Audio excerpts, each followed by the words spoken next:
Tidak ada teroris yang senang ratiban, tidak ada teroris yang senang muludan, tidak ada teroris yang senang dengan istighosahan. Karena total teroris yang mengatasnamakan Islam, mereka berakidah Wahabi. Hanya 4 orang teroris yang oleh BNPT ditangkap, oleh Densus ditangkap, 2 FPI, yang 2 non muslim, seluruhnya Wahabi. Hanya 4 yang bukan Wahabi di Indonesia. Saya punya data ini.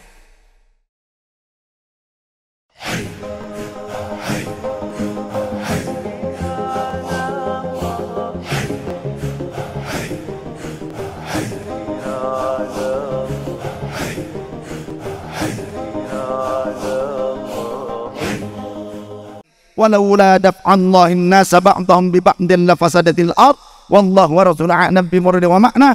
Andai Allah tidak menjadikan sebagian manusia ini sebagai perisai, sebagai payung bagi yang lainnya, dunia ini, bumi ini sudah hancur. Siapa di antaranya? Di antaranya mereka orang-orang yang berzikir, mereka orang-orang yang berdoa bersama, orang-orang yang senang untuk terus menyeru Allah Ta'ala. Mereka bagian atau salah satu dari kelompok orang-orang yang dijadikan oleh Allah menjadi perisainya dunia. Oleh karenanya NU senantiasa melestarikan ini, dan ini menjadi solusi problematika umat. Di saat negara-negara Islam yang lain hancur, Indonesia bisa tetap lestari, Indonesia bisa tetap bertahan. Karena apa? Karena Indonesia ada Nahdlatul Ulama yang tetap menjaga persatuan umat Islam, menjaga persatuan antar sama tetangga.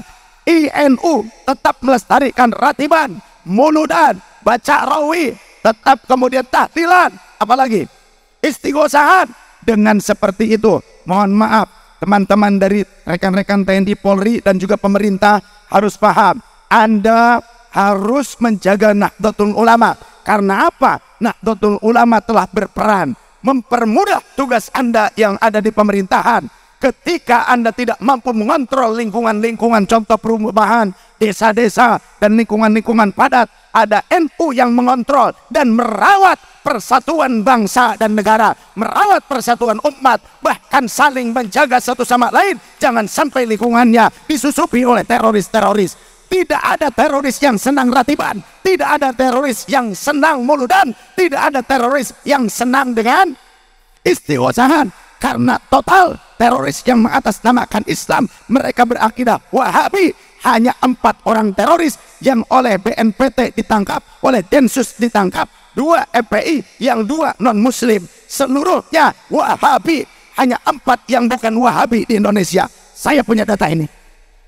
Karena apa? Adik saya almarhum adalah anggota BIN, dan saya seringkali mendapatkan, bahkan juga saya memberikan informasi, saling tukar informasi. Begitu. Awas, hati-hati.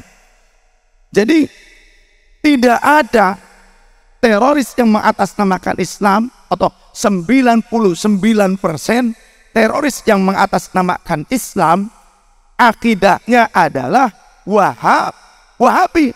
Maka pemerintah, panjenengan, putra-putri bangsa Indonesia yang terpilih, bukan terpilih sebetulnya, yang diamanahi oleh rakyat ini menjadi pelaksana pemerintahan. Jangan biarkan lingkungan kita, terlebih bangsa Indonesia, menjadi sarangnya Wahabi. Karena Wahabi produk yang gagal.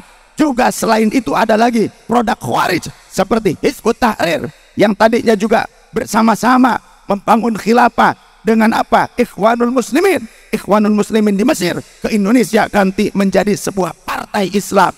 Hati-hati, ideologinya apa? Lihat, Mesir hancur, luluh lantak. Murid saya ketika mengaji di Al-Azhar Kairo, kuliah di Al-Azhar, sempat beberapa tahun yang lalu, ibunya ketakutan datang ke saya karena anaknya di sana terjadi konflik di sana. Yang lempar bom, Allahu Akbar. Yang kena bom, Allahu Akbar. Yang nembak, Allahu Akbar. Yang tertembak, Allahu Akbar.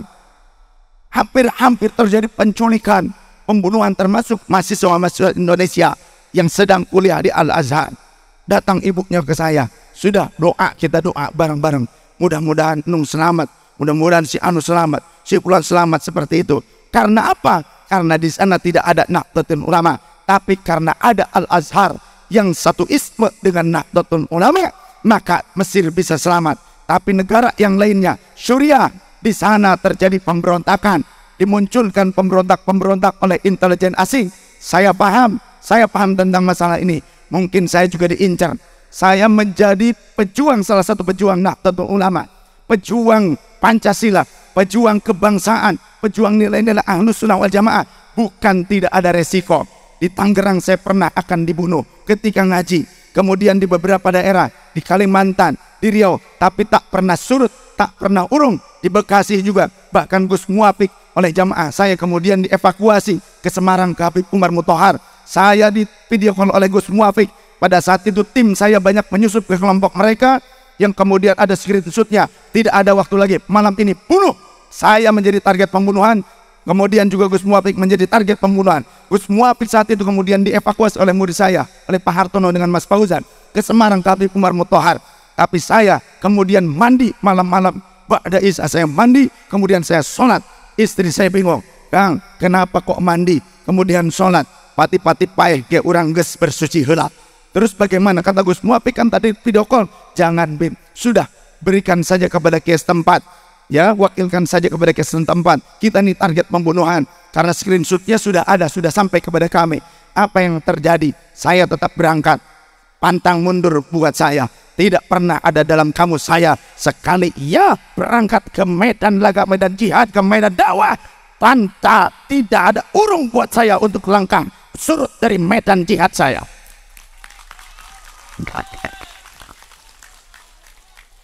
Ketika di alun-alun Pandeglang, Maulana Habib Lutfi dijadwalkan oleh Kapolda, oleh Bupati di setempat, Kapolres juga.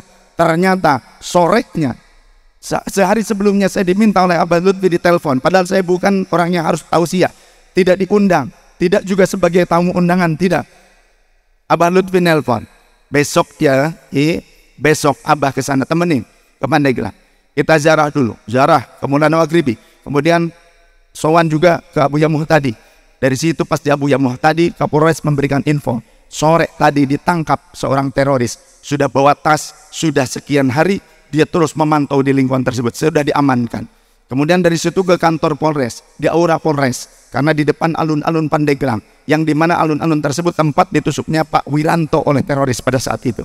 Sehari sebelumnya atau 2 hari sebelumnya Pak Wiranto ditusuk di situ, 2 hari kemudian mengadakan acara di tempat tersebut.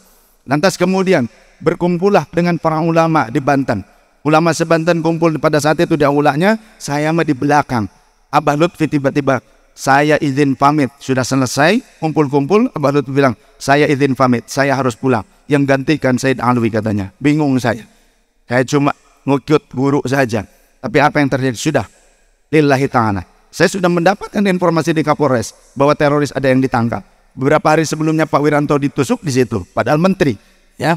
Tapi buat saya, dakwah menyampaikan nilai-nilai tentang nilai-nilai ajaran Rasulullah yang wasatiyah, yang moderat, nilai-nilai Rasulullah, nilai ajaran Islam yang toleran. Toleran itu bukan mencampur adukan ajaran agama. Toleran itu saling menghargai satu sama lain antar pemeluk agama.